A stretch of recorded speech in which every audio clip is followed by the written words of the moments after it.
I would describe my approach to coaching as being quite eclectic.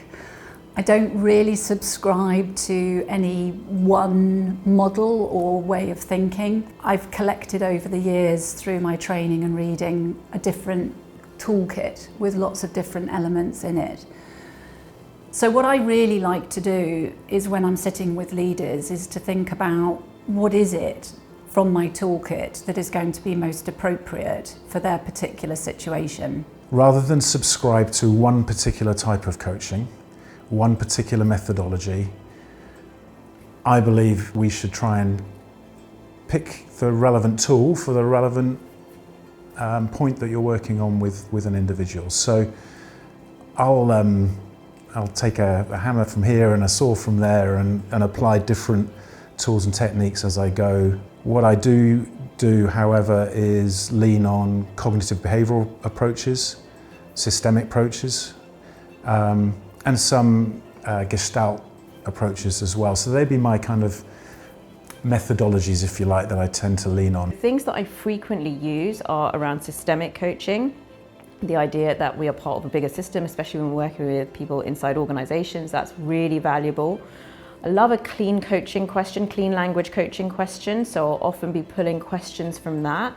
But also there are other things that I've done in my journey. So I did an art therapy certificate, and so I'll pick things up and I'll get physical, and I know that that sometimes comes from constellation analysis as well. So I will try and be really flexible. To me, that's the creative element in coaching, is being able to marshal the right thing at the right moment. It's a great question, thinking about what's in my toolkit and my personal approach, because I'd say it's an eclectic mix of everything that I've learned. I tend to land in a coactive approach, so I believe in coaching the whole person. I believe that the individual is the person who knows the right answer, and they can take some consulting input or coaching style questions from me, as long as they are making the ultimate decision that's congruent with who they are and the way they want to lead. And then also bringing in formal coach training, so some of the more structured approaches that are quite outcome orientated. So Grow and Oscar tend to stay quite, clearly in that structured space to make sure we have purpose, standards and outcome, and that again sort of fits the coaching and consulting style that works for me. But it needs to have space in the middle to breathe and to really understand who the person is as an individual, because that's ultimately how we'll make the right decisions that fit them and their leadership. I think that when it boils down to it, what I really care about is the systemic side of coaching. And we study this a lot in coaching in things like a drama triangle, where we understand who is being persecuted and who is being a victim. And we also look, I like looking at different perceptions of a problematic relationship. And in that you uncover a great deal about the individual who feels victimized by a relationship, and gives them agency, gives them some sense of control and some sense of power. So working out the system they're in and then unpicking what they can do to change their situation is, I think, at the heart of that systemic approach. I think it's really important to understand all the different coaching approaches, methodologies and schools, be they Gestalt or somatic or cognitive behavioural or more traditional business coaching. Actually, an eclectic approach I think is far more effective. As I said at the start, each coaching brief is different. It requires a bespoke approach to it. But typically I'd start off with a personality diagnostic that produces a report that helps the other person see how other people see them. So that's a great catalyst for the first session when you're setting goals. And then I'll ask them 4 questions, which is: where are you now? Where do you aspire to be as a leader? What needs to shift to take you there? And why do you do what you do? From there, I use an ontological coaching approach, which allows the person to become a better observer of themselves in 3 dimensions. Firstly, what's going on in their head in terms of their thoughts and their beliefs about themselves and what's possible for them. What emotions come along with that, and how do they experience all of that in their body.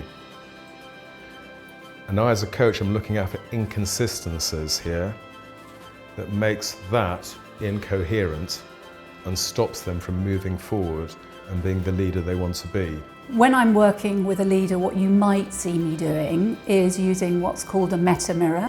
And this is a way for leaders to be able to think about a particular relationship that they might have and how they're going to go about that relationship differently.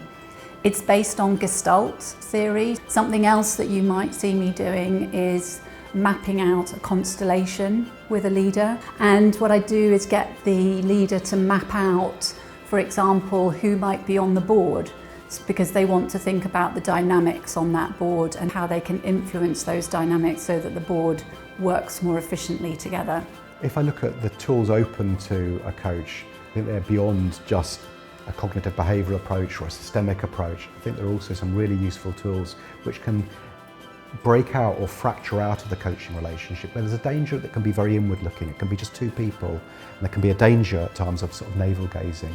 Tools which could be really useful there are tools like Hogan or MBTI or Insights Discovery to give people a more objective or a more scientific perspective on perhaps their strengths, development areas, and how they perform or show up under stress. You might see me with someone who's finding certain situations particularly challenging and stressful, and you might see me therefore explaining to them about how their brain works and about the neuroscience and evolutionary biology, about how we've developed in such a way to respond to stress. And what I would then use is a particular tool that I use a lot. It's a visual tool. It's called the emotional literacy tool. And what that helps people understand is the relationship between their energy and their mood, what can shift that, some of the triggers that we all experience, how we can know in our bodies that we've been triggered, and therefore what we need to do to shift ourselves back so that we can be thinking, feeling and behaving in a different way. I think a lot of coaching interventions stay at a sort of surface or mid-level, and they are probably preoccupied by what people are saying, by talk and by analytical or cognitive change. Now I think that's really valuable, but there are also much deeper levels of coaching. I think the very best coaching can migrate across deeper levels, can look at changes at more of an emotional level, but also about how people see the world and how that's physically ingrained in them, how they physically show up. We get a sense about people, we get a felt sense about people. And when people really shift and really change, it's deeper than just intellectual thoughts or language or the spoken word.